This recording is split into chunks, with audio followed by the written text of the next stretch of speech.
Welcome back to cricket Assam YouTube channel. কলকাতাৰ knight riders আৰু Lucknow super জায়েণ্টৰ মাজত একতৰফীয়া মেচ দেখিবলৈ পোৱা গ'ল। উত্তেজনাপূৰ্বক মেচখনত কলকাতাৰ নাইট ৰাইডাৰ্ছে লক্ষ্ণৌ ছুপাৰ জায়েণ্টক 8 উইকেটত পৰাস্ত কৰিলে। 7 উইকেটৰ বিনিময়ত লক্ষ্ণৌ ছুপাৰ জায়েণ্টে 161 ৰান সংগ্ৰহ কৰিছিল আৰু অধিনায়ক কে এল ৰাহুলে 39 ৰানৰ বৰঙণি আগবঢ়াইছিল। তাৰ পৰিৱৰ্তে আয়ুষ বদনীয়েও 29 ৰান জগাইছিল আৰু লক্ষ্ণৌ ছুপাৰ জায়েণ্টৰ মিডিল অৰ্ডাৰ বেটছমেনসকলে ব্যৰ্থ হৈ আহিছিল যদিও নিকোলাছ পুৰণে শেষলৈ দুৰ্দান্ত ফিনিচিং দিছিল।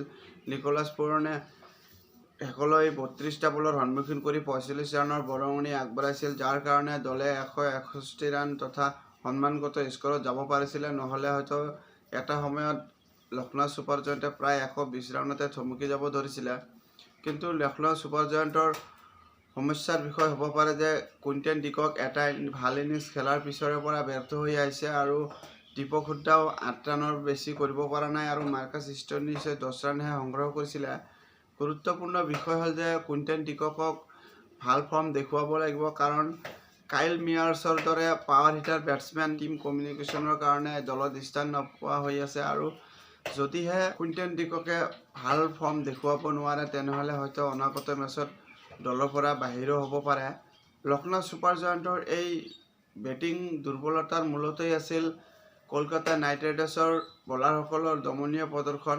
মিচেল ষ্টাৰ্কে বিগত কেইটা মেচত ভাল ফৰ্ম দেখুৱাব পৰা নাছিল, কিন্তু এইখন মেচত কেৱল মাত্ৰ 28 ৰান খৰচ কৰি 3টা গুৰুত্বপূৰ্ণ উইকেট সংগ্ৰহ কৰিছিল আৰু বিশেষকৈ শেষৰ অভাৰত কেৱল মাত্ৰ 7 ৰানহে দিছিল আৰু এটা উইকেট দিছিল।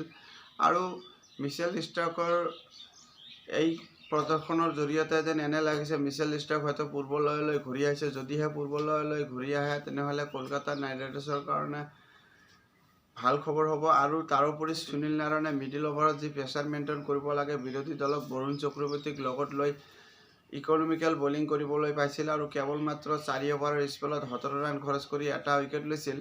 বলাৰসকলৰ এই দমনীয় প্ৰদৰ্শনৰ কাৰণে লক্ষ্ণৌ ছুপাৰ জায়েণ্টে কেৱল মাত্ৰ 161 ৰানতে থমকি গৈছিল আৰু 162 ৰানৰ লক্ষ্য আগত লৈ কলকাতা নাইট ৰাইডাৰ্ছৰ আৰম্ভণি দুৰ্দান্ত আছিল।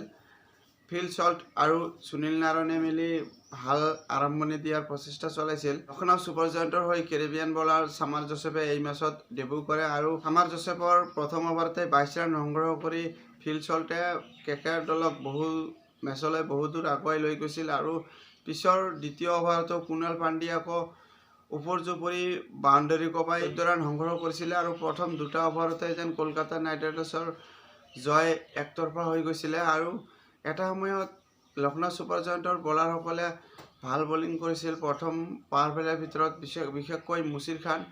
কলকাতাৰ বাকী বলাৰসকলে যেন বেটিং পিটছত বলিং কৰি আছিল আৰু মুছিৰ খানৰ বলিং চালে এনে লাগিছিল যেন বলিং পিটছ আছিল আৰু মুছিৰ খানৰ যি লাইন আৰু লেন্থ সঠিক আছিল আৰু মুছিৰ খানক মোকাবিলা কৰাটো যেন কলকাতা নাইট ৰাইডাৰ্ছৰ বেটাৰসকলৰ কাৰণে অসুবিধাৰ সন্মুখীন হৈছিল আৰু মুছিৰ খানে প্ৰথম স্পেলতে দুৰ্দান্ত বলিং কৰিছিল। দুটাকৈ গুৰুত্বপূৰ্ণ উইকেট লৈ কলকাতা নাইট ৰাইডাৰ্ছক এটা সময়ত মেৰুদণ্ড ভাঙি দিয়াৰ প্ৰচেষ্টা কৰিছিল, কিন্তু ঠিক পিছলৈ ফিল ছল্ট আৰু অধিনায়ক শ্ৰেয়স আয়াৰে মিলি 120 ৰানৰ যি পাৰ্টনাৰশ্বিপ কৰিছিল আৰু এই পাৰ্টনাৰশ্বিপৰ ফলতে কলকাতা নাইট ৰাইডাৰ্ছে মেচখনত সহজভাৱে জয়লাভ কৰিছিল।